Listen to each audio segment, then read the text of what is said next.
Peace and welcome to the culture here on the Black Star Network. I'm your host, Farajii. Thank you so much for tuning in and being a part of the conversation. Folks, we got a lot to talk about. First and foremost, this week marks 50 years since that major decision of Roe v. Wade. Now that decision has been overturned by the Supreme Court as of last year, there are still going to be anti-abortion advocates that are going to be marching all throughout the weekend and in the nation's capital to protest how things have changed. We'll talk a little bit about that. Also, there's one school district that is looking to change the conversation around critical race theory, and they are now going to train teachers on American patriotism. We're going to discuss the issue of that. And then, do you need a permission slip to learn the Star-Spangled Banner? Well, apparently, the case is for the Black National Anthem. Some students in Florida will need permission slip. What's the implication of that situation? And then we're going to be checking in with an interview with the mayor of Broadville, Illinois, to talk about how small towns are on the front lines for big change. So stay with us. We got all of that and a whole lot more in today's edition of The Culture right here on the Black Star Network. Let's go.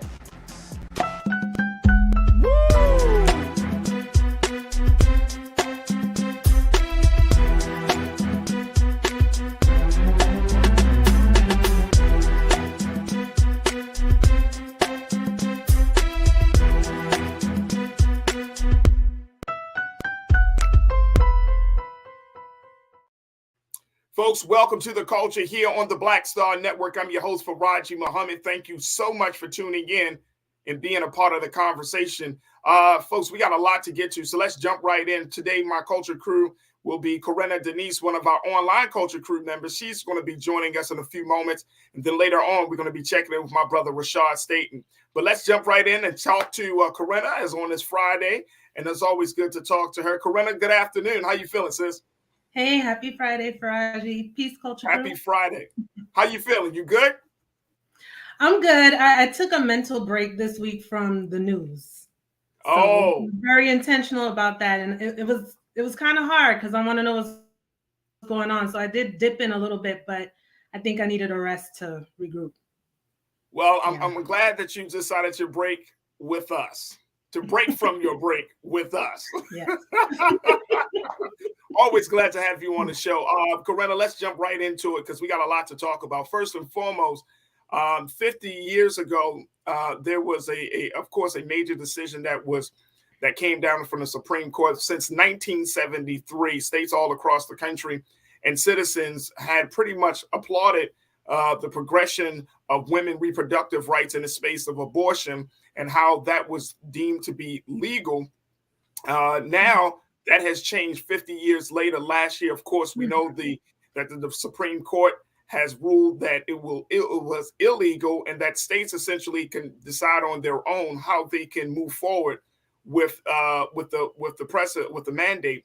And of course, that created an uproar before the national elections. And this weekend, this will be the first weekend in 50 years since Roe v. Wade has been overturned. So this is a very, very historic weekend for anti-abortion activists, for women's rights activists, and women's reproductive rights activists.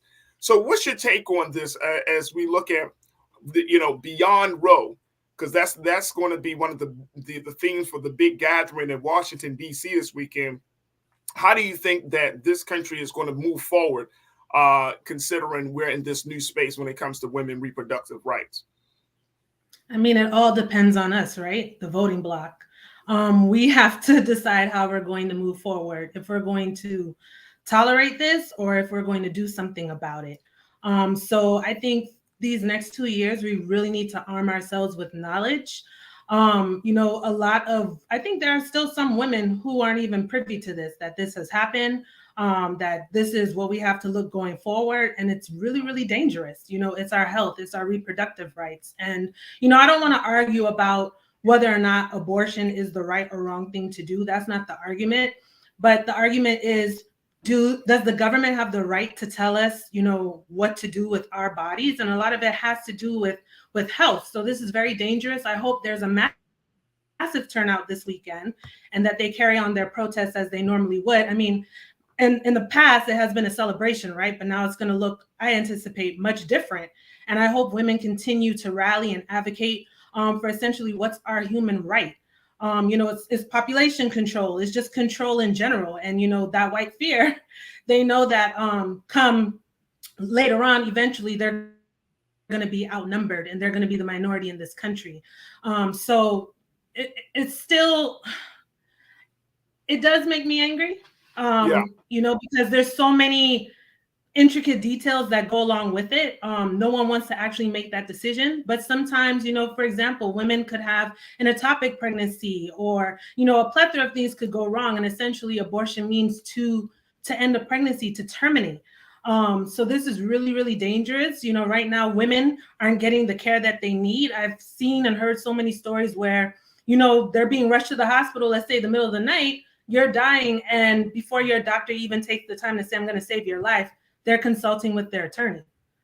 Like, it's insane. You know what I mean? So, while you're bleeding out, and this is extremely, extremely dangerous. Last summer, I was at a birthday brunch with some friends of mine, and the topic kind of came up, but not in the sense that we're speaking Farajii. It was kind of just casual about, having kids, not having kids.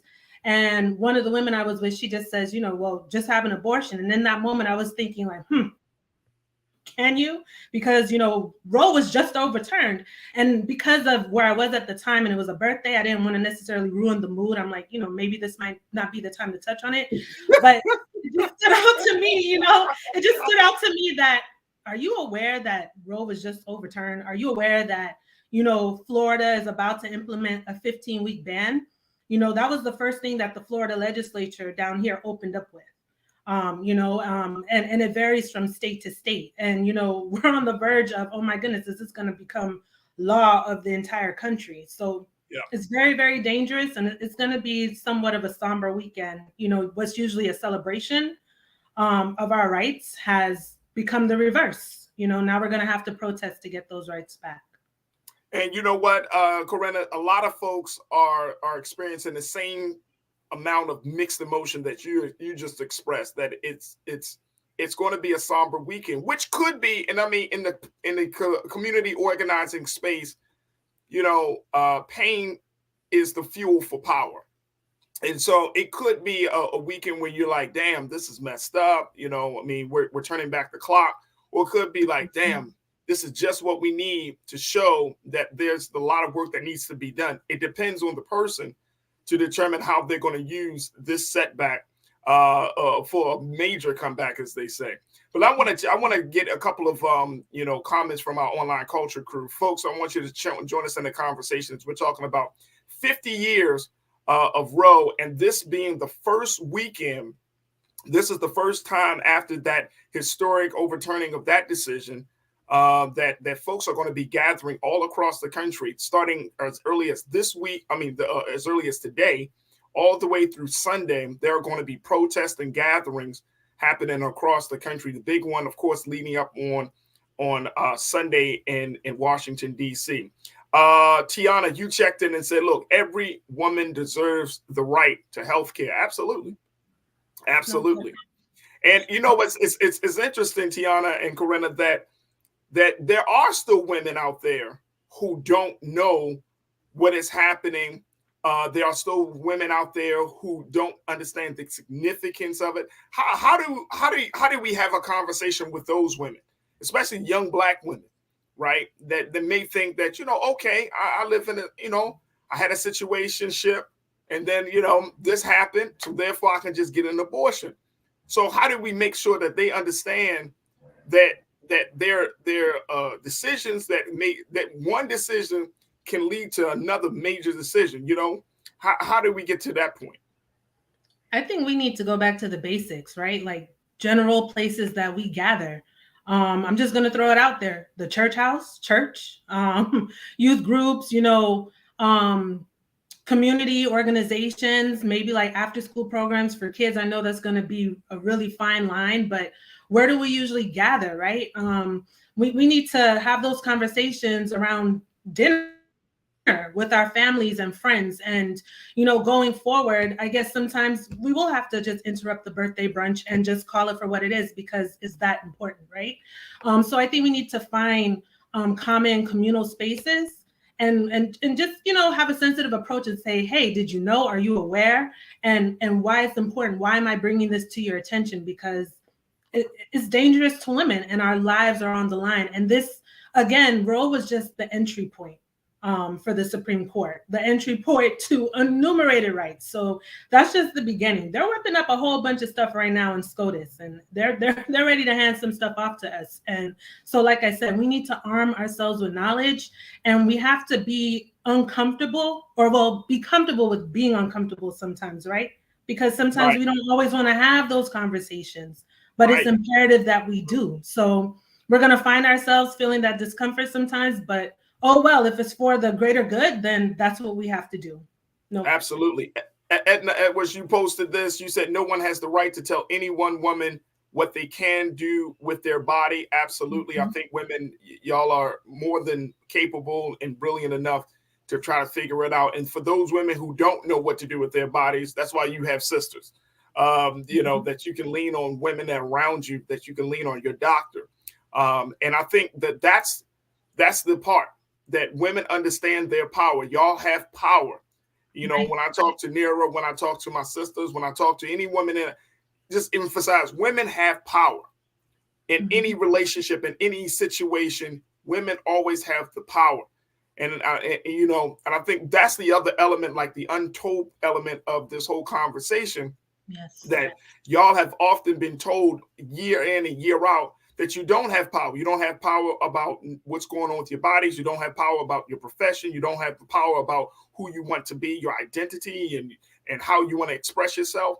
And I'm pushing back on that. I can't leave that resistance and revolution, but I can be an ally in that space with you to say, no, you have power. And then we just got to suck it up, deal with it, accommodate to it, adapt to it, however you want to say it. But we just got to move out the way and make space for women to make the decisions on their own. Look, we got to take a quick pause. When we come forward, we're going to continue that conversation. But also, I wanted to have a conversation about what's going on and now there's an effort to combat the whole idea of critical race theory, where now some teachers are going to have to be taught American patriotism. What does that look like? What is the curriculum for that? We'll have that conversation with Corinna and with you. Stay with us. We're just getting started here on The Culture, right here on the Black Star Network.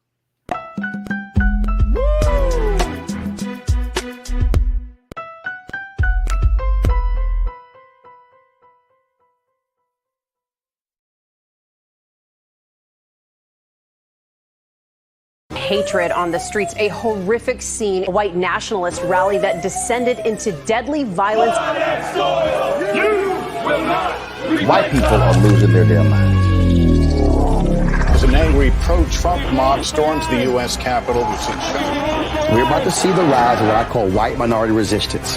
We have seen white folks in this country who simply cannot tolerate black folks voting. I think what we're seeing is the inevitable result of violent denial. This is part of American history. Every time that people of color have made progress, whether real or symbolic, there has been what Carol Anderson at Emory University calls white rage as a backlash. This is the rise of the Proud Boys and the Boogaloo Boys. America, there's going to be more of this. Here's all the Proud Boys, guys. This country is getting increasingly racist in its behaviors and its attitudes because of the fear of white people. The fear that they're taking our jobs, they're taking our resources, they're taking our women. This is white fear.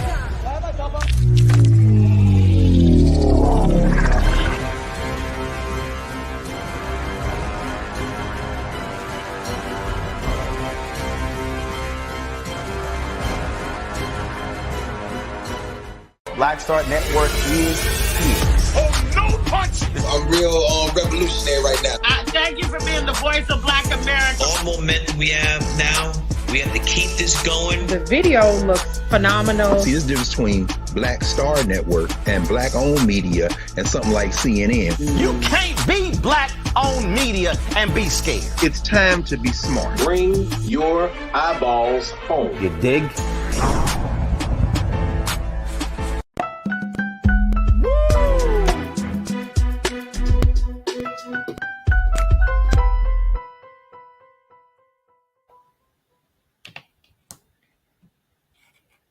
Folks, welcome back to The Culture here on the Black Star Network. All right, as we're talking about what's happening on the abortion front, now let's shift gears to talk about what's happening in the educational space and how one state is looking to combat against the idea of having conversations about the real history of this country with a different conversation where they're training teachers on quote unquote American patriotism.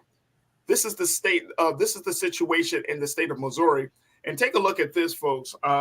This is not in Florida. This is not in Texas. This is another state that is taking aim to fight against history. Here's what's been reported so far about the state of Missouri. They have proposed a bill. Check this out. The proposed bill in the state Senate would prohibit teachers from teaching that, quote, individuals of any race, ethnicity, color, or national origin are inherently superior or inferior, and that individuals, by virtue of their race, ethnicity, color, or national origin, bear collective guilt and are inherently responsible for actions committed in the past by others. Specifically, no school shall offer a course on critical race theory in kindergarten through 12th grade. The legislation also calls on the Missouri Department of Elementary and Secondary Education to develop a training program to, quote, prepare teachers to teach the principles of American civics and patriotism. Teachers who complete the training would receive a one-time bonus of $3,000. Now, also, if passed, the bill would create a Bill of Rights for parents that would allow them access to their child's school curriculum, including reading materials. It would prohibit a school from requiring a non-disclosure agreement for a parent to review curricula and existing criminal charges against a teacher or school employee. Both Missouri State House and Senate are controlled by Republicans. We just wanted to make that known as well, too. You know what I mean, Corinna? Let's bring Corinna Denise back into the conversation. She is an educator as much as she's a part of the online culture crew. Corinna, this is not in Florida. You're in Florida. This ain't in Florida. This ain't in Texas. This ain't in Alabama, right? This is in Missouri. So we can say St. Louis. That this is going to affect Black folks in St. Louis. This is going to affect white students in St. Louis, right? This is another state that's fighting, and I call it the fight against history. Another state that's fighting against history. Now you add that you're going to teach, train teachers on American patriotism. Then here's the kicker, Corinna. Here's the kicker. I'll give you some money. I'm gonna give you a little bonus. I'm gonna fatten your pockets just a little bit, even though they said it's a one-time bonus. That bonus might come on your check, which is going to be taxed. So, of course. And of course, you got to think about teacher fees and dues and all of that other stuff. So you might bring home $1,000 after all of that. But this is now there's an incentive to not teach history. There's an incentive to teach some course that they don't even have a curriculum for. What is this about? You know, it just pisses me off. Quite frankly, as an educator, you know what, and Farajii, you mentioned all the cities that this is not in, but get ready, coming to a city near you, okay? Because this is a whole state, Corona. This is a coordinated activity, cross country, you name it.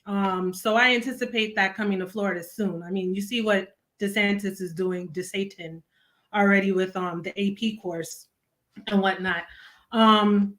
This is disgusting. In a way, you know what? Are we already learning American patriotism? Because I distinctly remember in 11th grade American history class learning that the Civil War was about state rights when I knew better. When it was about the wicked, evil business of slavery, the sin in this country called the United States of America. So it was one thing now that they want to remove what's not even being taught at the kindergarten through 12th grade level. And now we want to implement American patriotism. So what does that look like? You know, they really, really capitalized off of all of those angry white parents, particularly at the start of 2020, when most cities had to shut down, when we were in the height of COVID. You know, a lot of those parents were pissed off, Farajii, that what, my kid's school is closed. Like, what am I going to do? They were angry. And I can't remember the name of the guy specifically who kind of started this wildfire with the critical race theory, but you know, I got to give it to them. They're smart. They're pretty damn calculating. You know, how can we get those angry parents in their feelings? You know, oh, critical race theory, we're going to make something up. So as often as we hear people call it like a boogeyman, here's another boogeyman. Missouri's probably setting, you know, the foundation, another template for states to follow. Just like with Texas, they said it with gun laws. Here in Florida, you know, DeSatan is setting it with the quote unquote wokeness and whatnot. But yeah, as an educator, it really pisses me off. I wonder how many of those legislators have actually been teachers or administrators. Probably none. Yeah, it's really sensitive for me because I'm being dead ass serious. I think probably maybe probably none. Yeah, like, I mean, I'm confident that it's or the wives. And I'm assuming, I'm gonna just tell y'all the reality. I think this is by men, for one. I think, unfortunately, this is by white men who are fighting so hard to keep certain things in place the way the things are. So this is not racism. This is what we have been seeing traditionally, because there's no way in the world that you would get, you know, a Black legislator, a Latino legislator, Native American, Asian American legislator to sign off on this. And this is because here's the other part about this. The other part is, if Black history can't be taught, then you can't teach about Native American, Latino American, or any other type of history of any other group of people. You can't teach exactly. If it's one, it's you all. Can't teach it. Because guess what? We're going to find in all of the histories of all of those people, the struggles of all of those people, it's still going to come down to white supremacy. That these folks were affected. Every group of people were affected by white supremacy.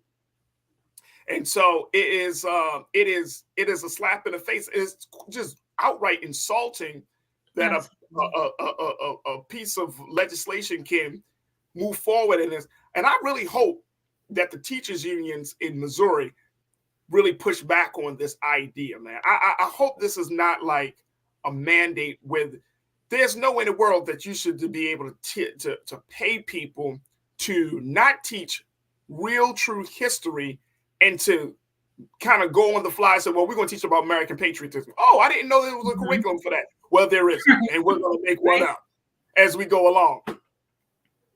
And something else I'd like to raise a question to, Farajii, particularly like here in Florida, right? With all the things that have happened recently, Florida hasn't been blue in a very long time. So like these white folks, they need to use their common sense, but they're so, you know, entrenched in their whiteness, they can't see past anything else. You know, hello, you have had the majority for quite some time. So how is critical race theory all of a sudden a problem? And if it was a problem, why didn't you notice it before? Where's your involvement in your child's education? You don't see the curriculum or the syllabus or the homework that your child is bringing home, if supposedly that was the case, right? But we all know it's not. But it is insulting what these legislators are doing. And I'm highly sensitive about it as an educator, Farajii, because number one, you know, unless you have actually worked inside of a school, you know, the intricate details, what it takes to facilitate a class, manage a classroom, you know, take care of children, transitioning them into different spaces and the like, you have no idea, and you should not speak on anything when it comes to school matters, period. Because I'm pretty sure, I mean, I want to raise the question, how actively involved were these parents in their children's education, even these legislators, right, to know what they're bringing home prior to all this uproar that we've seen these past couple of years? How actively involved have they been? You know, and how long is this? That's not. It's not even about them being actively involved. We know that look, you can't tell me that the educational system in this country is thriving, right? Because parents are actively involved. One of the big reasons why this educational system And I saw one list, and I think it was like U.S. News and World Report or something. Like, we are so far down the in terms of the best ranking, educational system in the world. Yeah. Because of lack of parent involvement. Because of a lack of parent, we do not have the mindset that we have about education is way different than it was 30, 40, 50 years ago. Way different. It's changed dramatically, whether you're black or white. And, nowadays it's like, as long as my child has, quote unquote, like supervised child care, you know what I mean? It's becoming down to like, I'm working, I'm doing all, and I understand it because the pressures of life are real, but at the end of the day, you're not seeing it across the board. Some school districts may have a high parent turnout, parent involvement than others, but not to the point where it's making a huge difference in changing how America's educational system is currently viewed. Our educational system is lacking, not just in parent involvement, but because of stuff like this with content. Our children are coming out of these schools not knowing any history, both black and white children. Yeah. And there are educators like you, Nira, other folks that are doing your part, who are becoming, quote unquote, like rebels of the system, who are pushing back and saying, well, look, I know what the system is telling y'all, but when y'all in my classroom, you gonna learn this. There are some speaks to Farajii. Sorry to interrupt you. I hope as a community, this will motivate us to recognize that, okay, now we have to make sure that we are educating our children as well, right? Because it all starts at home. We have to become more actively involved as parents, because of because it's our child's future, right? Most importantly, and, train up a child in the way they should go. But in addition to that, everything that they're trying to undo, everything that they're trying to hide, they're hiding in plain sight. They don't want us to know the true history. So I hope that parents, mentors, siblings, family members, friends, we have to take it upon ourselves to make sure that we are educating our children so that they know how to sort through all this context and convoluted misinformation when they are in the classroom. That's so important. And I hope we get more involved and take an initiative to, have these conversations at home, teach your child these things that you think might be missing in school, and to make sure whatever they did learn, have a conversation with them. Is it accurate? Is it incorrect? Is there some more that needs to be added to it? That's so important. We don't want to just take for granted we're sending them to school. We need to be actively involved. And I'm speaking specifically to Black people as a community. Let us make sure that we're taking the initiative to know what our kids are learning in these classrooms, in these spaces, and that we're educating them on the home front, first and foremost. Absolutely. Folks, we got to take a quick pause. When we come forward, we're going to continue to talk about what's happening in the state of Missouri. Again, folks, this is a nationwide educational crisis where states are fighting against history and are trying to implement other measures to keep our children from understanding who they really are, where this country comes from, and the future of this country is truly, truly at stake. We'll continue the conversations as we highlight your comments. So make sure you post your comments in our chat as we're streaming live on YouTube and, of course, on Facebook. And stay with us. It's The Culture right here on the Black Star Network.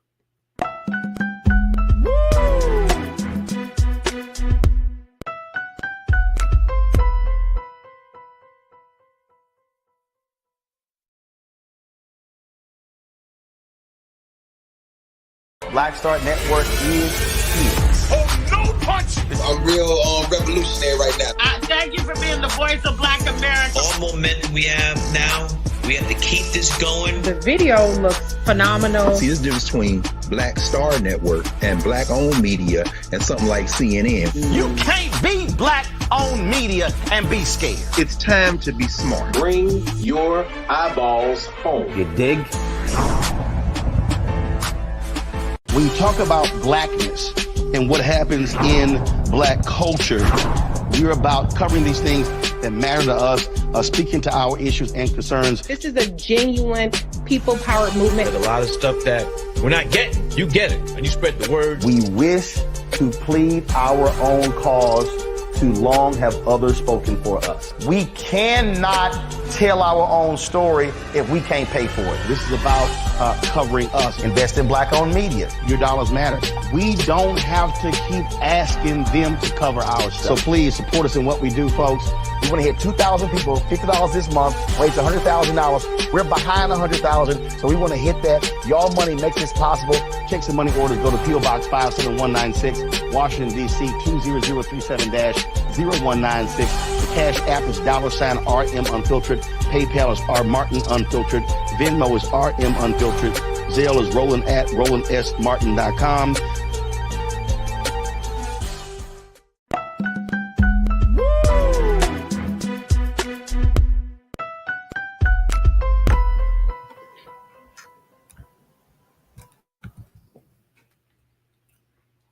Folks, welcome back. We have been talking about the latest move in the fight against history, as the state of Missouri has decided to take up the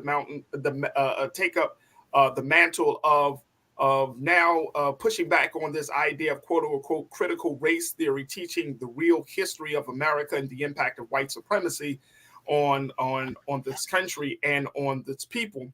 And so now the state of Missouri has put out a new bill, which state legislators have been discussing, would ban critical race theories in schools and offer teacher training in patriotism, American patriotism, a teaching training that they have no curriculum for. They don't even know what that means. They just came up with a name. They don't even have any curriculum for this teacher training.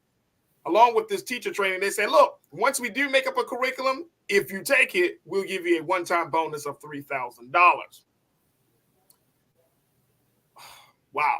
We've been talking to Online Culture crew member and educator Corinna Denise about this whole situation. This thing is nationwide. Now, here's my concern, Corinna. Let's bring you back into the frame. Here's my concern. My concern is that we know what's happening in Florida. We know what's happening in Texas. Now it's happening in Missouri. Now that we're seeing this price tag being attached to the curriculum, that it's going to compel other states to say, hey, other Republican-led states, and there are still a lot of them in the country, folks. It's not all Democrats.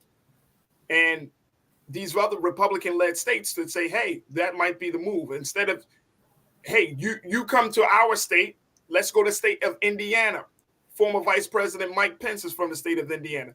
Imagine in Indiana, they say, oh, we can offer you $5,000. If you come to the state of Indiana and you become an educator and you don't teach CRT and you teach American patriotism, we'll offer you $5,000, $6,000. And during a time of an inflation, during a time where people are making sure that they hold on to quote unquote stable jobs. See, this is why this whole conversation gets almost to the point of being just very manipulative, because you're going to play off of the needs of the people, right, for your own benefit and for your own gain. You're going to exploit somebody's need to earn a little extra money, exploit somebody's need for job security, so you can have some political benefit, make some political gain in order for you to teach something or not teach something, so to keep you in a state of power. Mm-hmm. It's very, very just deceptive and manipulative. And never mind the fact that teachers are already the unsung heroes, right? Highly underpaid. But now, because you want me to teach your white racist curriculum that is incorrect, this patriotism, you're willing to give me an incentive. So to control people with fear, and then I'm going to throw some money at you so you can help to carry on and implement the fear, so that our evil, wicked agenda can carry out as we designed it to be. It's just everyone's just following, a landscape per se, Farajii, like here in Florida when DeSatan, offered an incentive to NYPD police officers. Hey, move down here. I'm going to give you $5,000 since you're not being treated right. I think we're going to see more of this where they're going to be willing. That's when they're willing to throw out the money, right? so that everything kind of just fits according to plan. But never mind the fact that we need so many different resources in schools. You know, some students are sharing books. You only have a class set. But this curriculum now takes precedent. And like you said, they haven't even written it. Like, I would love to see it. And then, you know what makes the people who actually design this training or curriculum, what makes them qualified? Do you have a certain qualification of that too? You know, since we're going to just take away, you know, Black studies, African-American studies, you know, and, you know, a lot of these diversity and inclusion offices, I see that that's going to probably be on the verge of phasing out as well. Are we going to be qualified to design or teach these trainings or create these trainings, Farajii? Like, I feel like as an educator, like all those questions are just popping up in my head. Like, what does this look like going forward? Great questions. Great question. And here's what I think, and I'm going to highlight some of our online culture crew comments in a moment. But here's what I think, Corinna. This is going to create the opposite effect of what these states had in mind. It's human nature. It's like if you tell a child not to do something, guess what they're going to do? Don't touch that jar. Well, what's in the jar? Yeah. Right? It's like, if you're telling people that they should not learn history, then the child in all of us is going to ask, well, why? I wonder why they tell us not to learn this history. Black children, white children, Latino children, why don't they want us to learn this history? Now, what you're doing is you're generating even more of a desire because nobody likes to know what to do. I mean, come on. I mean, when it comes to certain things, right? And if a Black child said, well, mommy, they don't want you to learn our history. Mommy, they told us that it's not important. Well, why did they say that? Now it's going to flick. I think the opposite effect is going to happen. You're going to have parents that are going to be pushing it. Parents that weren't, quote unquote, Black conscious, parents that weren't involved. Now they're going to start to get involved. Parents that never thought about Black history, white parents are going to say, I wonder why they don't want to teach them. And I'm talking about forward-thinking white parents who say, you know what? I want my child to learn about other people. It's going to create, you're going to generate, and you're going to fuel a revolution in this country in pushing back against this. I'm telling you, I really hope so. It's going to happen. It's going to happen because guess what? We in this country, we are tired of being lied to, Corinna. And we also know that this country has omitted so much stuff. It just doesn't feed the soul when we hear politicians dictating what's good and what's not good for us. And we see the madness that they're going through. It's going to create, I think it's going to in part create an opposite effect. Yes, some parents are going to be like, yes, we're not going to do this. But one of the things I've learned as a parent is that you can't protect your child from every single thing that they in the world. You're not with your child 24/7, especially when they get to the school age, right? You won't be able to do it. Your child is going to be exposed.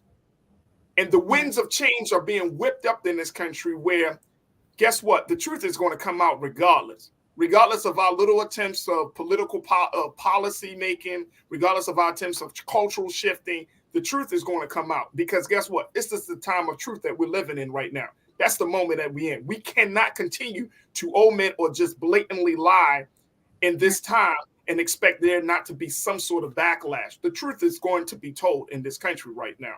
All right, and to your point, Farajii, real quick, I'm not a parent yet, but as an educator for like 15 years now, I've learned that with children, especially when it comes to parents, you are not your child's only influence.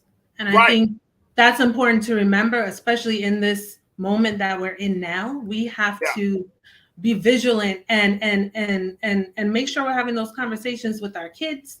You know, what are they discussing? What are they learning? You know, we have to keep sight of that, especially with all of these crazy changes they want to make. That is not for our greater good. Absolutely. Real Brooklyn, you checked in, my guy. You said, strange how my generation had a lot less to work with and still function. This new generation has way more, but can't get it right. Just saying. We function. They're going to revolutionize. Real Brooklyn, we function, right? We grew up on all that madness. Look, we function. Now it's getting to the point where this generation is going to either go hard or they're going to go home. This generation is going to revolutionize. We kind of had to deal with it. Yeah. We went along to go along. This generation is going to have to make the conscious decision to whether they're going to accept the truth or they're just not going to accept the truth. That's one of the big things. Appreciate you, bro. Nicole, you said students are not going to learn about Mansa Musa, Malcolm X, the Black Panther Party, Jimmy Lee Jackson, etc. in school. Guess what? Guess what? That's the time where the cultural community steps up, Nicole. You know what I mean? That's the time where parents and community members and activists, we step up. That's and may I add to that, Farajii? Hey, sis, Nicole, yeah, I didn't learn about Mansa Musa until I was an adult. And that really pissed me off, to be quite frank. It's just like, why am I not learning about all these great people in grade school, right? Those primary years. It just drives me insane to think like all of this has been intentional and being hidden. So that's why I go back to, at home. And again, I hope, Farajii, that this is the motivation for us to get curious and to drive us to figure out, well, why don't you want me to know that? How come you don't want to teach this? Why are you taking away what? I really hope that becomes a driving force for us to push back, because we need to push back. We have so much power, but we're so much more powerful collectively. And until we all tap into that collective power, we're going to continue to see these things go forward. And guess what? It's by a minority group of people who are in power. We cannot allow them to continue to have this minority rule over the majority when we know what is right and just. Absolutely. Shalinda, I think you foresee in the future when you said, I can see the Black teachers walking away from the job of teaching and educating. Black teachers are crucial to Black children. Black teachers are crucial to education, to the educational system. Black women in particular are one of the highest groups of educators in this country. Black teachers are going to walk out. If Black teachers don't resist, if Black teachers don't rebel, then guess what's going to happen? Our children are going to be sentenced to lies and omissions. But once Black teachers say enough is enough and y'all decide to walk away from the job and say, look, I'm done with this shit. I'm done. I'm done. I'm not teaching Black children about being patriotic to a country that don't even want to acknowledge their existence. I'm done. Right. When Black teachers walk away, the system is going to fall. Mark my words. That's a whole different revolution just by the simple walking away from the industry. Y'all can still teach, but y'all can teach in the community centers. Y'all can teach at home. Y'all can teach in other spaces, but you don't have to teach in a system that don't want to acknowledge your existence, your value, your worth. It's like walking away from a man or walking away from a partner that don't love you. Yeah. At some point, we got to stop being battered victims, man. Absolutely. I'm not trying to use that analogy lightly. I'm just saying it's an abusive relationship to expect teachers to not do their jobs before political benefit. That is absolutely insane. And then you're going to pay teachers to not do their job. That alone tells me that they do not comprehend what it means to be a teacher. It truly is a calling. And you do have some teachers that have no business being teachers. Like you have some people who have no business being nurses. Like teaching is a calling. I hope at least Farajii, after this, pandemic, when schools were shut down and kids were at home for a while, I hope no parent ever questions again why teachers get summers off. We have the summer off for a reason. It takes a lot of time. I know that I've spent money out of my pocket, to make sure my kids were provided for when I couldn't get it from the administration, because I love the kids and they shouldn't have to suffer on behalf of that. So we have to remember the kids are our first priority. And we as parents, and I'm speaking against specifically to Black people, our Black community, we have to make sure we're educating our children and fill in those gaps. To Nicole's point, like Mansa Musa, Jimmy Lee Jackson, I don't think for a lot of kids, they're even learning that in school in depth right now. So they're getting ready to erase it all together. And we have to make sure, okay, you're not learning it in the classroom, but guess what? You're going to learn it at this kitchen table. We're going to talk about it after school next Friday night with friends and family at the table.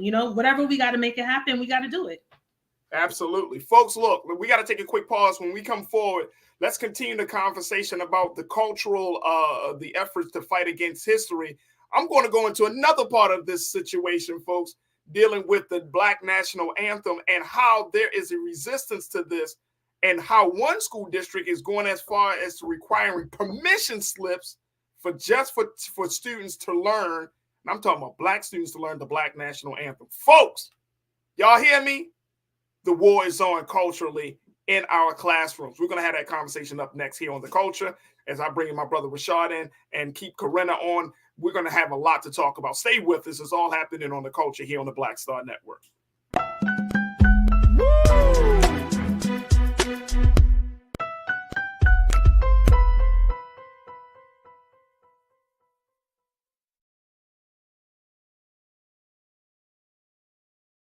When you talk about blackness and what happens in Black culture, we're about covering these things that matter to us, speaking to our issues and concerns. This is a genuine people-powered movement. There's a lot of stuff that we're not getting. You get it, and you spread the word. We wish to plead our own cause.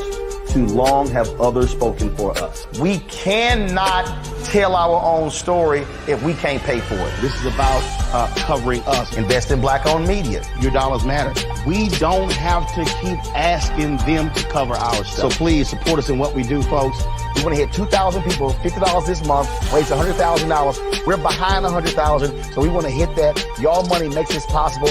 Checks and money orders go to P.O. Box 57196, Washington, D.C. 20037-0196. The Cash App is $RM Unfiltered. PayPal is R Martin Unfiltered. Venmo is RM Unfiltered. Zelle is Roland@RolandSMartin.com. Black Star Network is here. Oh, no punch! I'm real revolutionary right now. Thank you for being the voice of Black America. All momentum we have now, we have to keep this going. The video looks phenomenal. See, there's a difference between Black Star Network and Black-owned media and something like CNN. You can't be Black-owned media and be scared. It's time to be smart. Bring your eyeballs home. You dig? Hatred on the streets, a horrific scene, a white nationalist rally that descended into deadly violence. White people are losing their damn minds.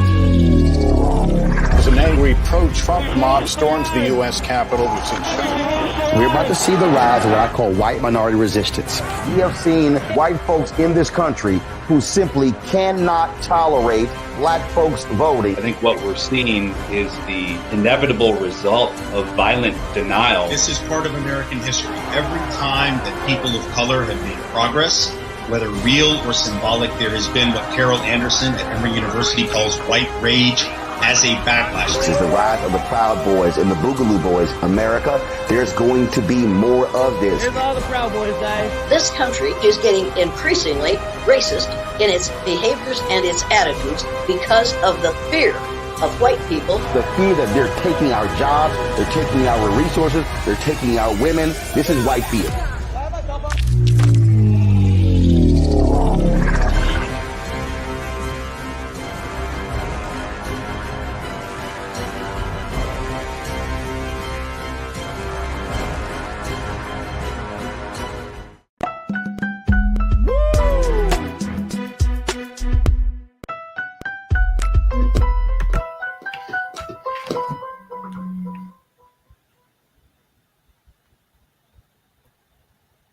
All right, folks, welcome back to the show, The Culture here on the Black Star Network. I'm your host, Farajii Muhammad. Now, before we get further along into these conversations, we got a very big announcement to make about the direction of The Culture and the Black Star Network. Now, folks, as you have been already doing, you can find us in a lot of different places. But now one of the big places that we are very, very happy to announce is that you can find The Culture and all of the dynamic programming of the Black Star Network on Amazon News. That's right, folks. You can find us on the Amazon Fire TV. That's right. We're now streaming live 24/7, 365 days.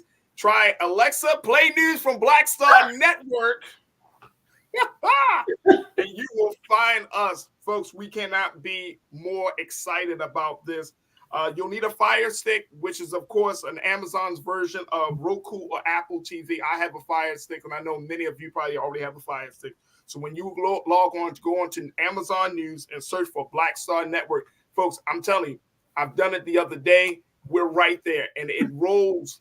It is showing all of the dynamic programming that we have here on the network.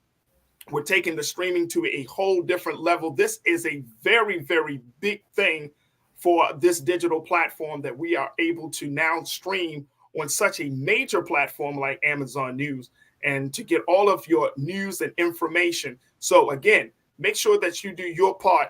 Check out us on Amazon News through the Amazon Fire TV stick. And more importantly, let your friends and family know that we are streaming right there live 24/7. If you look at the live stream as we're doing it, they have certain time blocks for our shows to be live, to be played live.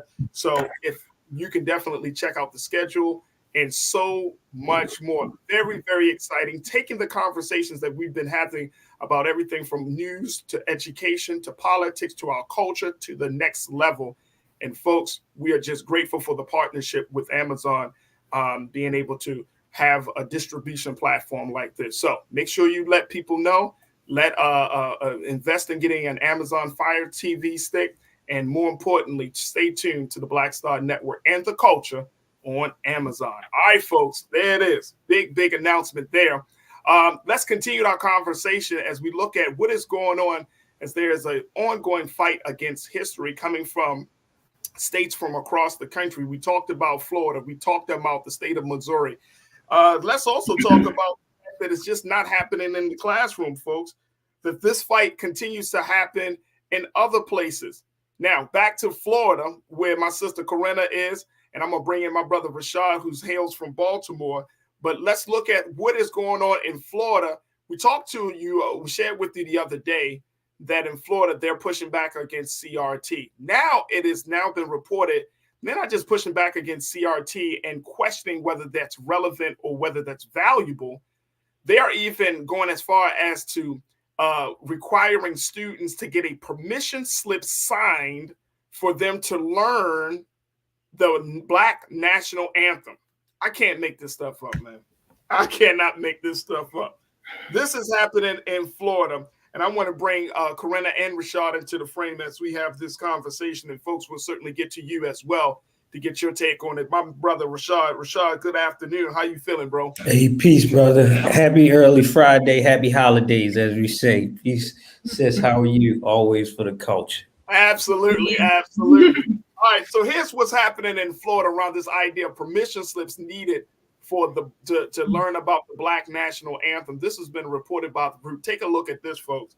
That in Marion County schools, the spokesperson said that students in grade 3 through 5 will be participating in the learning the song to recite in a performance for Black History Month, says the report. But the activity was labeled as an extracurricular activity, allowing students to, quote, participating in presenting historical facts regarding African Americans and or singing the Black National Anthem.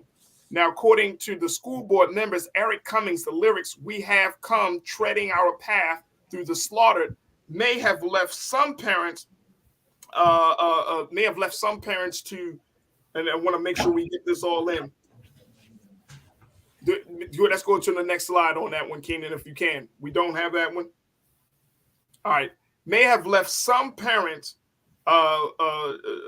make sure here, presenting historical facts regarding African Americans or singing the anthem. Now, they have this, the permission slip was meant to honor the wish of critical race Karens, allowing them to have a say in what they have learned, because in that report, they said that the some parents, more than likely anti-CRT ones, were uneasy about this idea of learning about the Black National Anthem. So that permission slip was meant to honor the wish of critical race Karens, allowing them to have a say in what their kids learn. I want to get your take on this, both Corinna and Rashad, that now this is a part of a Black History program, and as a result of that, being a part of a Black History program, that the students may have to get permission just to learn something as simple and something that many of us probably took for granted, the Black National Anthem. a song that has been dedicated to the struggle of Black people in this country. And now this is up on the chopping block. Rashad, what's your take on this, bro? Boy, if it ain't one consistent thing, it is America itself. The consistencies in America it's not even surprising. But I'm gonna stay by this. It's the caucasity. Shows its here again, brother. It's appalling, but in the article it alludes to this, like they put these permission slips in place to please the anti-CRT Karens, and it did exactly what it did. You use a particular group or demographic to fight against the legislation that you didn't want to pass, or policy or practice that you didn't want to implement in the first place. But the even more frustrating part is the ideal of why we can't have one without the other, right? And that comes back to us debunking the reality of we're not in an equity-based society. We're still looking for equality, right? Why can we not have critical race theory without having to learn about patriotism when patriotism is already a part of the normal scope and behavior of this country? Why does one have to negate the other? So in that sense, why we need to have critical race theory, we need to have anti-racism studies, we need to learn about Black Afrocentricity and understanding the diaspora without having to learn about all the other histories that we have, because that's the equitable-based lens. But trying to say we need one in connection to the other is still equality and not equity in itself. I think it's all, to just wrap up, I think we just getting caught up in this new world of jargons and buzzwords to the point that it doesn't please nobody, but it's only for face value. And here's the other part of that. And to Rashad's point, I mean, this is America, Corinna. Some parents were upset by the fact that something like this relating to Black history required a permission slip, where other points of history, of American history, of learning about different, cultures and other cultural pieces of American history, that didn't need any permission slips. So now some Black parents are pushing back and say, like, damn, bro, my learning just a small song requires a permission slip, but you can talk about everybody else's pain and struggle, and it doesn't need anything. Yeah, I'm glad they're pushing back. Here's my question for you, Corinna. When are Black folks moving out of Florida? Oh my goodness. When are y'all moving out of Florida? I don't know, Farajii. It's bittersweet for me because y'all need to come to California if you want sunshine or something, man. Yeah, and I just relocated back to South Florida. I'm born and raised here, but I lived in New York for about 7 years. So that was a bittersweet move. It's home, but it's just like, damn, like what we have to deal with, and everything is just Florida, right now, popular for all of the wrong reasons. But yeah, we can't make this up. It's unfortunate that now you need a permission slip to learn a song. And it just made me think about my upbringing. To a quick point, I'm one of those September babies that was born in the middle of the month, and I didn't make the cutoff date for September 1st. So for the first 2 years of my education, kindergarten and first grade, I actually went to an all Black private school. And I'm in my late 30s now, and to tell you like how intricate that private school was to my life as a 5 and 6 year old, I remember every single detail. I remember learning Lift Every Voice and Sing in that school, and how proud we were to learn about Black history. I wanted to share this book today real quick. I've had this since I was probably like 6. Great Negroes Past and Present. We used to have like a book fair at that school. It was called Rainbow Academy, and it looks a little tattered and torn, but I still have it. And it's just to tell you that was such a significant part of my education. And I can't remember learning about Shaka Zulu and Ida B. Wells and all of these great people in any other part of my education when, after my mom had to challenge and write the school board and was like, you're not holding my child back for a couple of weeks now, like let her go to 2nd grade. But I wasn't learning it there. And I'm trying to remember, did I learn Lift Every Voice and Sing again when I was in those regular schools and not in my Black private school anymore? I can't really recall. And now that we need a permission slip, but we don't need a permission slip to learn My Country 'Tis of Thee or America the Beautiful or any of that. So I'm glad that parents are pushing back, as they should, because it does bring into question, well, we can't learn, we can't take AP, African American Studies, but AP European history is still a thing. We can learn about a French monarchy that died out, like Louis the Great, or King Louis, or I think is it Anne Marie? I can't remember her name. They have the shows and stuff on Netflix about it, but they learn about that. But those Black kids aren't learning about their kings and queens who look like them. If we're going to be learning other cultures, why aren't we just as entitled to learn about our own? Why do we need a permission slip for a song? And you know what else? One more thing it made me think about. I think maybe about a year ago, if I'm not mistaken, correct me on this if I'm wrong, I remember the NFL announcing that they were going to start playing Lift Every Voice and Sing, at the opening of the game, in sync with the Star Spangled Banner. So I wonder if some of these same parents who might have pushed back about their child learning our Black National Anthem have pushed back for their precious NFL when they decided that they were going to play it on the field. I just wonder how all those pieces tie in together. Like, do you just pick and choose when you feel a certain way about a certain thing, just for show, just for the political theater? But yeah, it's really getting out of hand. And I hope those parents collectively challenge, like Roland always talks about, going to these school boards officials. We saw it last week how Roland literally shut it down in Texas. As a collective to show like we're not going to stand for this. So I really hope those parents, this is the time to gather in those PTA meetings, or even if it's just at a parent's house, and say, what are we going to do about this? We need to push back and not just sign the slip and say, yeah, it's okay for my baby to learn. No, we need to challenge them and question them. Why do we need permission for this? But we don't need permission. It's just a given that we learn your European history, Western civilization, and whatnot. We have just as much entitlement, more than anybody else almost. And I know that's a fine line, but I'm just gonna say it, Farajii. Like it's just the truth. It's racism at its finest, right? It's racism at its finest. There was one parent that they pointed out in this story. Her daughter name was Amanda, who's in the 3rd grade. Her daughter questioned why she did not receive a permission slip for her daughter, a woman. Amanda did not receive a permission slip for learning about the Holocaust, but she had to get one to just learn the song, the Black National Anthem. And so Amanda, the parent, excuse me, not the daughter, Amanda's the parent. Amanda had to ask the school, like, why are you not giving permission slips for these other elements of our history? If it's all history, it should all be treated fairly. But again, this is what we needed. I'm telling y'all, folks, this is, and Rashad, you understand this, bro. This is what we needed.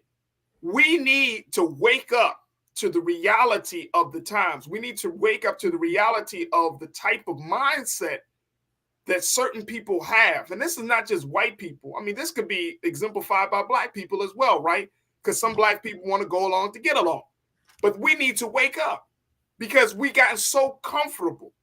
We've gotten so comfortable in these cities and states across the country, Rashad. We got 30 seconds, but they are showing us that the struggle that our grandparents and our great-grandparents and our ancestors fought, that struggle has not ended, folks. That struggle has not ended.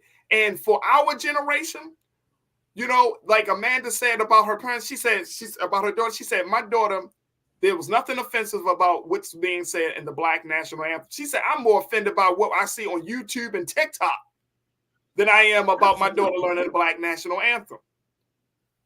And that's the truth.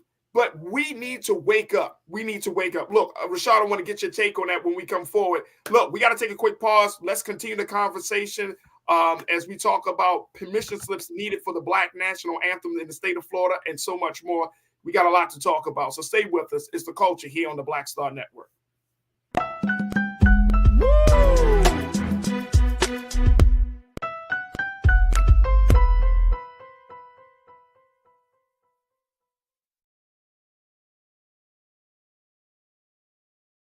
Folks, Black Star Network is here. Hold no punches. I'm real revolutionary right now. Support this man, Black Media. He makes sure that our stories are told. Thank you for being the voice of Black America, Roland. I love y'all. All momentum we have now We have to keep this going. The video looks phenomenal. See, there's a difference between Black Star Network and Black-owned media and something like CNN. You can't be Black-owned media and be scared. It's time to be smart. Bring your eyeballs home. You dig? Pull up a chair. Take your seat. The Black Tape. With me, Dr. Greg Carr, here on the Black Star Network. Every week, we'll take a deeper dive into the world we're living in. Join the conversation only on the Black Star Network. Hi, I'm Dr. Jackie Hood Martin, and I have a question for you. Ever feel as if your life is teetering and the weight and pressure of the world is consistently on your shoulders? Well, let me tell you, living a balanced life isn't easy. Join me each Tuesday on Black Star Network for a Balanced Life with Dr. Jackie. We're all impacted by the culture, whether we know it or not. From politics to music and entertainment, it's a huge part of our lives, and we're going to talk about it every day right here on The Culture with me, Farajii Muhammad, only on the Black Star Network. I'm Deborah Owens, America's Wealth Coach, and my new show, Get Wealthy, focuses on the things that your financial advisor and bank isn't telling you, but you absolutely need to know. So watch Get Wealthy on the Black Star Network.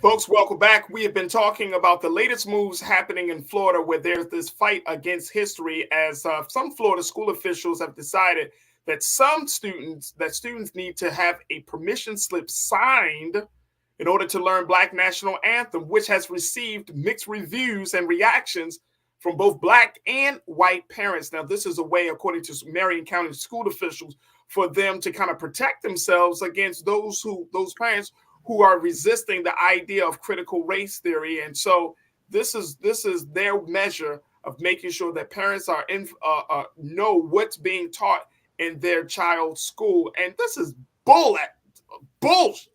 That's what it is. There's a bunch of BS, folks, because now we're seeing that our history is truly under attack. And I've been talking to my culture crew.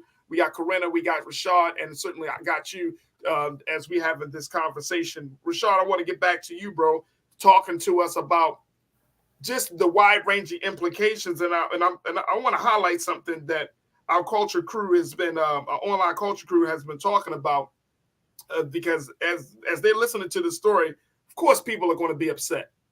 This is a story that's going to piss you off, but it's got to piss us off to action. It can't just keep us in a place where we're just angry, because I know it's easy for Black folks to get angry about what happens in this country, but it's harder for us to get angry and then go into work to change that, to go into action mode. So talk to us about that side of the conversation and that side of the fights, Rashad.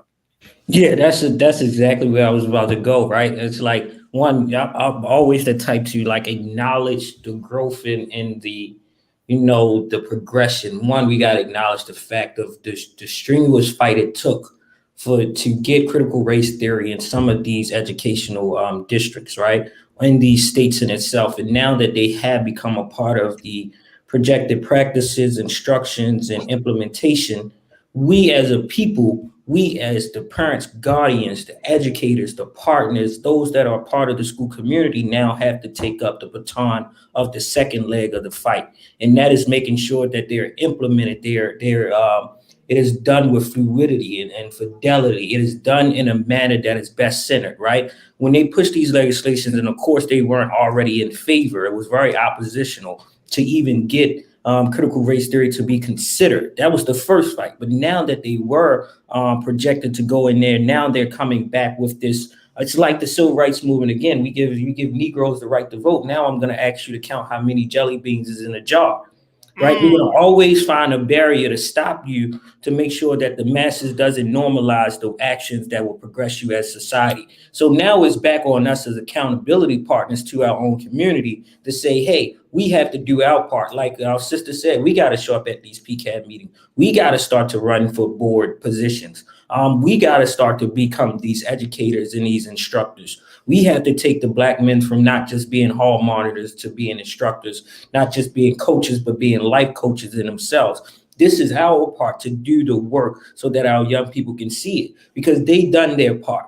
They've done their part. Those Karens done their part. They made sure that it is now accompanied by a permission slip. What are we going to do to make sure that now, if it's either remove the permission slip or you put all the extracurricular studies to different demographic and culture should be attached to that as well. But the issue of the whole matter is because critical race theory changes the perspective of accountability, where the Black person is not seen or subjugated to less than. We're not seen as the victim, but we're seen as those that have been exploited, those that have been dehumanized. And the reality is, it is still heartening for white America to swallow the harsh pill of how they have imposed such on us, right? And it takes that part, because we got to be mindful when we look at the demographics and the makeup of our elected officials across all states. They're older, majority are white, and they're very conservative in manner, if not in public, and most certainly they are in privacy, right? These folks lived during that time, right? That's so true. You think about the Jerry Jones effect. Jerry Jones was there. We caught him on 4K camera, right, in 2022. Right. So how would it be for him to take, I got to admit my wrong, and I got to now put it in place. And now the same people that I once hate, I got to give them a floodgate open for them to reclaim their throne. Man, that's going against their whole level of fighting for existence. Hey, bro, you're right on point. You are right on point. Now, look, check this out. I love what Smooth Approach said. You said a smooth approach is a war on history and knowledge of self. Mm-hmm. See, a lot of us probably didn't become conscious until we were in our teenage years. Some of us didn't get conscious until we got into our college years. We started listening to like Chuck D and Public Enemy. We started listening to KRS-One. We started listening to Rakim, Eric B. and Rakim.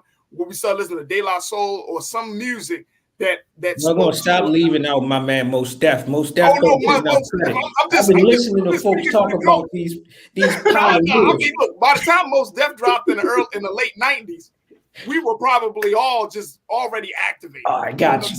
That's me coming from my side of the spectrum. Right. But yeah, you're right. Like there are a bunch of artists that use the culture to as weapons, because if they're going to use the history and weaponize history against us, well, we know this is what I'm thinking about, Corinna. If they're using laws to weaponize the laws against us, and that's always been the part of the playbook, Black folks are shifting. We are on the forefront of culture in this country. I don't care what no one says. If you look at hip hop, if you look at entertainment, if you look at sports, if you look at movies, we are on the forefront of the culture. So why not weaponize our culture? As they weaponize the policies, we can weaponize the culture, because the policies are one thing, but the culture is truly the influential element that will drive people. Because I'm looking at what my sister Ming Lee Natasha Sir said. She said, this is what the Beyoncés and Megans and Cardis should be talking about on their platform. Could you imagine if Beyonce, look, I follow Cardi. Could you imagine Cardi be like, y'all know what's wrong? What's going crazy? You can't even learn the Black National Anthem in Florida without a permission slip. This is absolutely like insane. And do you know, just by her putting a post out like that would shift the whole conversation. Ming Lee, I agree with you, sis, but you know what? It just made me think about something Dr. Carr said in class. I think this was around maybe like October 2021. And he says something along the line, and I'm paraphrasing, of course, entertainers as leaders can only make sense when they are able to think independent of their entertainment, as Paul Robeson, who was an exemplar to what that looked like. The thing is with our artists, I mean, I think some of them need a class on how to leverage their platform accordingly. Sure. And then secondly, are they willing to make the sacrifices?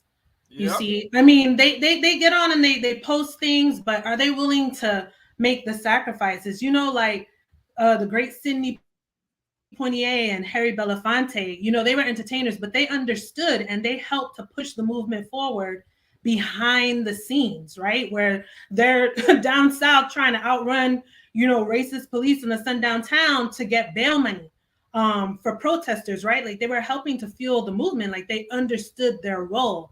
So it's one thing for them to say it, but then if they're forced to make a choice, are they willing to make the sacrifice? And I feel like that's a whole nother conversation.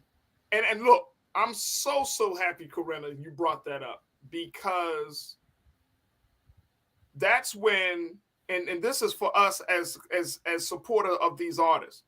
Black artists in particular don't make those type of stands because I think they're afraid that they're not going to be supported by Black people, right?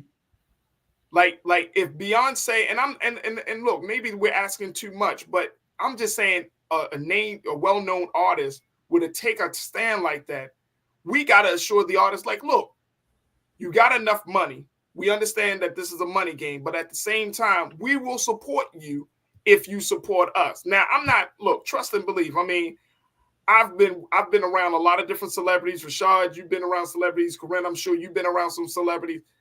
I'm not putting so much into their platforms for them to take a stand before we make a move. I'm just using that point, making that point that it helps to, it takes the struggle to another level.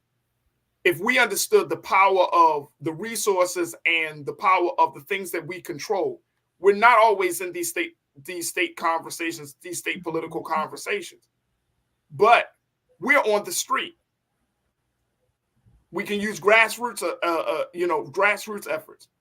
We're in these spaces where white children are being influenced by Black thought.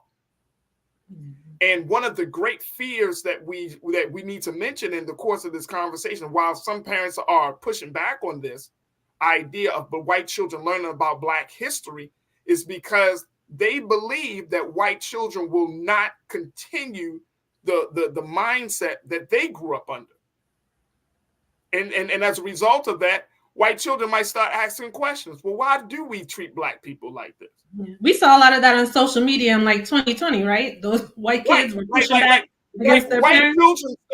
White children starting to have questions, like go to the. And I remember we had two dynamic women on the show. One of them was white, one of them was Black. They wrote a book about racism, and I remember this one, our white guest making a point. She's like, when I go to Thanksgiving dinner this year, I plan to bring up race issues, and I plan to challenge all of my white family members. And she said, you know what, Farajii? White people across this country are having these very hard, difficult conversations now more than ever. And I was blown away. I was like, damn, y'all having this conversation at Thanksgiving? She's like, yes. And that's the crux of the issue. That is the genesis of what we're talking about. While we shouldn't get distracted by why aren't our entertainers not our advocates and our politicians? One, because that's not their aspirational goal. And to put them on that is probably disheartening for them because they wasn't brought up to be that. And somebody else has that God-given talent that should be supported. That's the reality. But the crux of the matter is this. We are seeing generations that are more progressive, that are merging, that is more understanding of the global humanities, that now it is now starting to have this direct trickle effect back into the kitchen table and talking to grandpa or talking to grandma and asking them, what side of justice were you on? And no one wants to look at their sweet baby grandbaby and have to tell them, you know what, I was outside of a lynch party. I wore the robe. Unless that is a part and they're still doing that. But the reality is there's a lot more in 2023 that everyone wants to give that Martin Luther King effect. I was marching with Martin. No, you aren't. There was only 36% approval rate. Where's the 60% that hated him? Woo! world. They're still judges, they're still directors, they're still a part of private foundations, they're still a part of something. And when these elected officials go back in their chambers, outside of having to take the accountability that they got to have across the rooms during Thanksgiving, they get into their social clubs with their buddies and say, we got them. We'll put this in place. Right. And my safe haven is still next to the pen. But we got to make sure that we're the ones that hold the pen just as much as they are holding it. So the accountability goes back into us, that it's not just representation, it has to be demonstration. And look, Turner family, you checked in. I think you bring up an excellent point before we take our next pause. But Turner family, you said, come on, people. Having a conversation is not the same thing as surrendering power. No, it's not. You're absolutely right. But I think, Corinna and Rashad, that for white people, surrendering power is a much different task than us trying to attain power. How do you surrender power? You got to start it with a conversation. Again, going through the children. Look, if you look at the movement of Black folks and the movement for liberation in this country, the movement for liberation always started with the babies. It never started with the adults. Yeah. That's why Marcus Garvey, Elijah Muhammad, every major Black leader had always advocated for an educational system to teach the babies to think differently than their parents were taught, right? Because that's where you start. You can't talk about no revolution unless you're talking about first teaching and training your babies to think a certain way. So if you're talking about, and this is why CRT, this is why this whole conversation about permission slips in the schools is so critical, because that's the babies. That's where you start. If you drop a seed in their heads, with these white children's heads, that tell them that Black people are inferior, Black people are valuable, Black people are worthwhile, Black people got power, that disrupts them. Look, this is a different game we got to play. It's not about just pulling down some statues, changing some signs, putting up new policy. No. You're talking about here. That's the and that's the revolution I'm saying we're going to. Talking about here in the head. Because these parents, and here's the thing, and I'm truly an advocate of, and I'm a true believer of this. I really believe that this country is on the precipice of a great disruption, whether you call it a civil war, whether you call it whatever, but this country, we're right at the cliff of a great disruption because we want to stay in a state of denial and lies and omissions. And as a result of that, that's going to be the death knell to democracy, the death knell to how we see society, because we just want to hold on to lies. Either we accept the truth and move forward, or we continue to embrace the lie and essentially will fall and die. That's how I'm seeing it.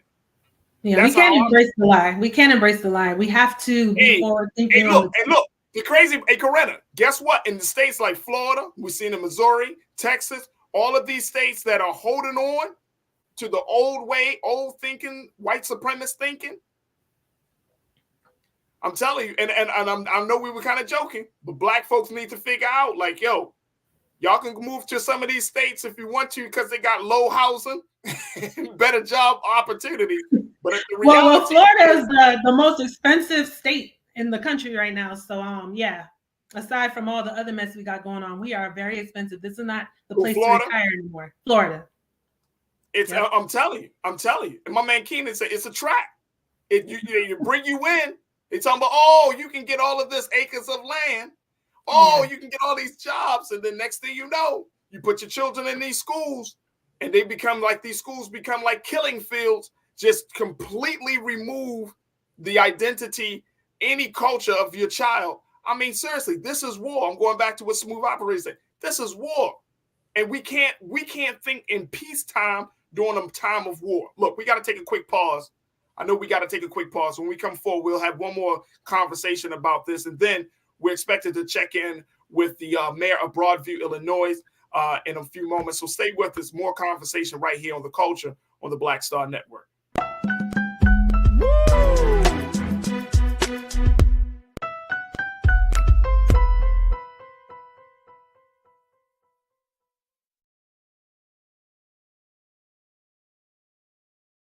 Pull up a chair, take your seat. The Black Tape with me, Dr. Greg Carr, here on the Black Star Network. Every week, we'll take a deeper dive into the world we're living in.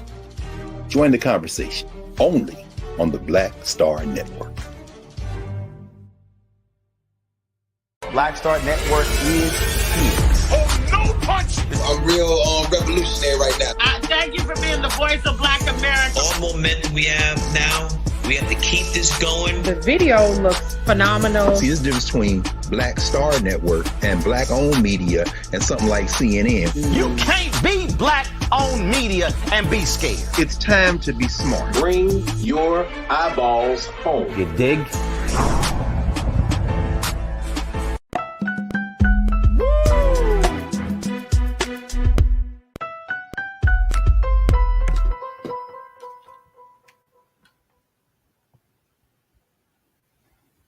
All right, folks, we have been talking about permission slips needed to learn the Black National Anthem in the state of Florida and Marion County. And I've been talking to Brother Rashad, my sister Corinna Denise, and of course, we're having these conversations with you. Rashad, you're responding to a comment that was made by my brother, Real Brooklyn. Can you speak up? Or can you share what's your thought? Because I know Real Brooklyn he's been vocal in this conversation. Yeah, I'm familiar with my brother. I've been watching. We appreciate you, brother. Thank you for being part of the culture in the village. But as always, man, we gotta sharpen each other, hold each other accountable, especially when we putting things out there. My good brother said, you know who political leaders reach out to in order to communicate with young people is rappers and drug dealers. That's who. Look and tell me, how is that normal? We have issues. And I can't speak for this, brother. I can only respond to how it resonated with me. One, I think you do have some valid points, right? That this should not be normalized, that others outside of our community look for them to be our cavalry. They look for them to be our spokespersons or our messengers. But in truth and reality, brother, we all know that you never once brought a ticket to a rapper to give you an oratorical speech. You brought a ticket to go and see them perform. You never went and brought a ticket to see a rapper give a speech at a church or in a community center. Yeah, they shown up and yeah, they might have spoke to their lived experience, but are they inspiring you for that? No, that's at Revolt TV Summit and during the Congressional Black Caucus weekend. Outside of that, we don't see them being tapped onto. But I take it to a space of us calling this particular comment out is because we have these avid community leaders, change agents, and thought leaders that are working tirelessly, underfunded, unrecognized, and are working to still galvanize our people. And we cannot continue to suppress them by saying that our own people, who is our messengers, are our entertainers. If the society continues to put us in the box, us as a people can't continue to box ourselves in. Right. When it came down to us galvanizing 2,500 young people to work on HBCU equity cases, it was not an entertainer. It was not a local rapper from Baltimore. It was those like Farajii. It was those like myself and our peers in Baltimore that got on the tables and yelled to the top of our lungs, telling them and informing them and encouraging them to get on the bus. I sit right now in the incubator space where we just brought 25 young people to talk to our city council, our board members, our commissioners about the violence that are happening in Baltimore City. I didn't have to call a local Baltimore rapper to get these young people. We called the young people directly and we put it out there in the most attractable and approachable manner to say, hey, this is a space to hear your voice. We can't continue to undermine the leaders who want the baton, who wear their crown proudly, who are there to advocate and put their life on the line and not give them the same platform, but continuously perpetuate what society wants us to perpetuate, that say a Cardi B, a Megan, and a Beyonce got to be my spokesperson. No, right. No, brother, because I haven't slept in the last 48 hours. And I know plenty of other people that ain't sleep in the last 72. And I know I can get the message out much more effective in a much more quicker catchment area than any Baltimore rapper, because they ain't going to say it in the right manner anyway. And they're probably going to push us back 2 hands versus than us moving up 1 step. I just had to say that out of love, Real Brooklyn. That's real good because my guy, Real Brooklyn. I mean, he don't mind having the tough conversations, bro. He always brings up great points. So I'm not even tripping about that. And he's from Brooklyn, if I'm assuming. So Brooklyn probably the most straightforward. Shit, man, he get on this platform. And Real Brooklyn, I gotta bring you on, brother, because I want to hear you face to face, brother. I want to hear you face to face, man. I do, because Real Brooklyn always has something to say, but I think it comes out of a passion of bringing up points, of having these discussions, right? And this is what we do in this space. Like you said, Rashad, steel sharpens steel. We got to question each other, because nowadays we don't question, we don't even have the space to question each other, right? So when one person says something that you may not agree with, that's fine. Question them. If I say something that y'all don't agree with, that's cool. Question me. That's fine. That's what it is. But it's creating the space and being in community with one another to say, you know what, this is what it is. But I know one thing for sure. We all tired of this madness.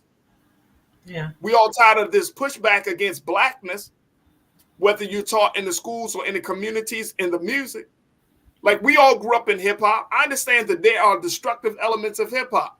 Now, if that means that we toss the whole genre away, no, not absolutely, not at all. Because just as much as there are some destructive elements, there have been some life-saving elements of hip hop as well. And Farajii, to your point, Farajii, we have to learn how to challenge each other without being disagreeable, right? Because it's when you have these conversations and this dialect, we learn from each other. We grow. We're enlightened. We learn something new. We learn something different. We can kind of piece things together and put it into context. And it also made me think about, how powerful would we be if we truly knew all of our history? That is why they want to take it away. That's why they want to take it away. It's about remembering. Like, I always think of it this way. There's so much to unlearn and so much more to remember. And that's one of the reasons why they want to take it away, because once we all collectively remember who we were when we ruled before the enslavement, it makes it seem, when we see these documentaries and stuff, like that is the beginning of our existence, which is definitely a lie. We're going to tap into that power and things are definitely going to shift. And that's why they are working overtime to make sure that we don't have this in the history books, that we're not teaching this in schools, right? They want to take it all away because they know that once we have that knowledge collectively, we're going to change things effectively immediately. Right. So I think, I hope that'll be the driving force. Like, again, I think now is the time to arm ourselves with knowledge, now more than ever before. We can't miss the moment to do that. It's so important that we don't miss the moment, because, what's going to happen when they actually push these votes through, because they have the numbers right now to do these things, right? I know we're talking about it, but it's something that's actually going to come to pass. But we have the power to change that and put a stop. And we have to decide, are we going to tolerate this? Yeah. Are we going to tolerate where they are going to actually send your child home with a permission slip to learn, a song that's significant to us as a people? No, we're not going to tolerate it. So I'm just like, what the hell are we going to do about it? What are we preparing to do? And Corinna, I appreciate you putting that question out there. And we have a few moments left. Our very special guest, Mayor Katrina Thompson, who is the mayor of the city of Broadview, Illinois, has just been able to join us. We got a couple of moments with the mayor, but we do want to certainly invite the mayor to come back and be a part of the conversation. But Mayor Thompson, we're having this very, very important conversation about what we're seeing in Florida, Missouri, talking about CRT, permission slips to be Black. You just came away, you just finished up a meeting at the White House to talk to the Biden-Harris administration about a number of issues. Your city of Broadview, Illinois, a lot of small towns and smaller cities in this country that are on the front lines to make big changes. So first and foremost, Madam Mayor, thank you for being on the show for a few moments. And again, I'm serious. We would certainly love to bring you back for a much longer conversation. But what was the conversation at the White House for you? What was the big issue affecting Black people that you walked away with, that you felt like it needed to be said or it needed to be discussed? So in all true transparency, first of all, my apologies for being on this call late, and I wish I was on much sooner. And I'm happy to come back to have the conversation as it relates to Blacks, because I love my people and I'm unapologetically about that. So, but the conversation was toward more the infrastructure bill, the climate change, and those conversations, and assault weapons for some of the mayors that's having some mass shootings in their communities. But I'm happy to talk about the issues that impact Black America, and a lot of times we don't talk about. And so for me, it's just real simple. You know, when we talk about educating our kids and putting the resources back into our communities, those are the things that I lobby and I advocate for our community, not just for the village of Broadview, but just for the community that I live in, the community that I serve, and all of the mayors that I represent. So I am currently the president of our West Central Municipal Conference, and that's about 600,000 constituents. I have a small town of 8,000 residents, but during daytime hours, I may get up to 35,000 because I have a huge manufacturing base. But we intentionally do the work to make sure that our voices is heard. And listening to the conversation as we talked about you all was talking about the national anthem, the Black National Anthem, and to put permission slips in place, I think that's just the most ridiculous thing. It's like stripping us of who we are. And a lot of times we don't even know who we are. And we need to get back to the roots of having that conversation of who we are as a people, as a race, as a culture. And they want to take that away from us, but we have to stand strong and continue to be present in it. And you all talked about this, and I was having conversation with some of my colleagues that don't look like me last night, and I told them I don't like to be called people of color because you segregating us indirectly. You know, I feel more comfortable if you said non-white. And don't put me in a box to say that I'm inclusive with Asians, Pakistanians, Indian, Hispanics, Blacks, because you segregating us and you don't even think that you're doing it. We were the ones that came over here when we talk about 1619. It was our people that were slaves that came over to America and built this country. And now you want to put me back in the box when in the 60s and 50s, my grandparents grew up in the South. They couldn't even drink from a white water fountain. It was called color. And now today we're using the same language as colored. In 1988, Jesse Jackson Sr., he was the one who changed it to African Americans. So we had 5 name changes. It's been called, we were slaves, colored, Black, African American, Negro. We are Negro. And so we have to go back to the history of who we are as a race, as a culture, and how we identify. Let me ask you this real quick, Madam Mayor. In the state of Illinois, is Illinois another possible state that may put some restrictions on Black students and white students learning about Black history? So I know legislation had passed where they had implemented African American studies in our public school systems, and I know it had been some pushback on that. But what I think was so profound is that when we talked about the history of cultures, they were more prevalent to put Asian history into play. And that was just like, okay, now let's be for real. We together have to stand on things that matter to us. And we don't bring the root cause of a lot of things. See, back when I grew up in Inglewood, California, and I moved to Illinois. And so I've been very blessed and fortunate to have a rich history of African American studies that I was taught at home. So I didn't learn it in the public school systems. I learned it from my grandparents and my parents. And so our kids don't have that legacy of history knowledge from a base of our ancestors. And when we don't have that and we've taken that out of they don't teach it in school.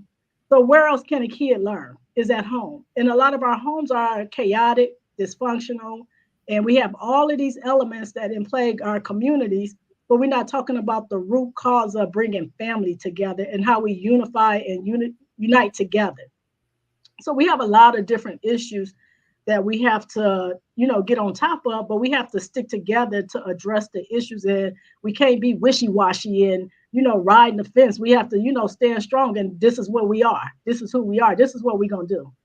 Madam Mayor, we got a couple of moments left, but I'm wondering what's the best course of action that we as Black folks in this country, you got your constituents, but even talking to other mayors, what's the best course of action that we could take to push back against some of what we're seeing coming from the states around the country, to resist the policies or to resist the cultural implications of against our blackness. What can we do at this point from your vantage point? So from my lenses of perception, when we talk about elected officials, that's Black elected officials, you can't have double talk. Okay, come on, madam. You can't have double talk. You either with us or you're not, but you can't have a conversation when we're together. And then when we're not together, it's a whole different conversation. Exactly. So that's our biggest issue, is when we get these Black elected officials, we send you to get these positions to advocate for the things that we just want to be treated fairly.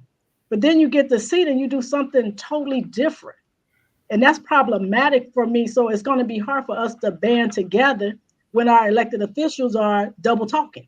I got to stop it right there because I want people to marinate over that over the weekend. Madam Mayor, I got to bring you back. Absolutely. You know what I mean? I know our time has been limited, but you're doing the great work of making sure that cities like Broadview, Illinois, and other elected officials are making sure y'all doing the work to make sure that the constituents are taken care of. But we truly, truly appreciate your time that you were able to spend with us. But I love that point. We have to stop the double talk. And I feel like 2023 is going to be the year where we start G-checking some folks, some Black elected officials. They talk all that blackness when they're around us and we get on this platform. But when they're around their white counterparts, it's a whole different conversation. And in 2023, that's not going to ride with us anymore. I'm telling you, it's not going to ride. Too much is at stake, Madam Mayor. Too much is at stake for us. So I agree. I appreciate the time. I hate that it was short, but I'm looking forward to coming back to the show. Yes, ma'am. And having a conversation with you all. I'm just not afraid to lose the seat for what's right. I stand for what's right. Period. There it is. Yes, there it is. There it is. Madam Mayor Katrina Thompson, representing the great city of Broadview, Illinois. Thank you so much, Madam Mayor, for your time. It's my pleasure. Take care. Yes, ma'am. Rashad, Katrina, Corinna, I appreciate y'all both for being a part of the conversation. Corinna, I love having you on the Fridays because you always get the conversation going. So, I appreciate you, Rashad, my brother. You are continuing to do the great work. Rashad, we're going to have to pick your brain because Westmore is in office. So we know next week or the next time we reconnect, we're going to have to get your insight and your analysis about what you see for the great state of Maryland and the city of Baltimore moving forward. I know it's a lot of different conversations happening there, but I appreciate y'all both. So thank y'all for checking in and being a part of the culture today. Thanks. All right, folks, that's going to do it for us. I appreciate my online culture crew. Y'all were fantastic, on fire as always. So thank y'all so much for tuning in. Folks, as we announced earlier today, the Black Star, you can find the culture, the Black Star Network on Amazon News. Make sure y'all check us out on the Amazon Fire TV. Just ask Alexa, say, Alexa, play news from Black Star Network. And folks, we are streaming there live now for 24 hours a day, 7 days a week, 365 days a year. And we have this streaming platform that we want you to take advantage of. And this is why we ask you to continue to support us at Black Star Network. You can definitely check us out on Amazon News and also check us out on our website at blackstarnetwork.com and continue to support us because we are growing, we're expanding, and we're having the conversations that are relevant to you. So make sure you support the Black Star Network at blackstarnetwork.com. Follow us on social media at Black Star Network on IG and Twitter. And also follow me at The Real Farajii on IG, Farajii on Twitter, as we continue to have the conversation and build the community of the online culture crew. Big shout out to my team, Keenan and Joel, in my control room, and I thank each and every one of you for tuning in. Stay tuned. Up next is Roland Martin Unfiltered at 6 p.m., streaming live on Black Star Network and, of course, on Amazon News. As always, never be afraid to challenge what's wrong. Stand for what's right while being yourself in the process. God willing, we'll talk on Monday for another exciting edition of The Culture right here on the Black Star Network. Have a great weekend. Talk to you soon. Peace.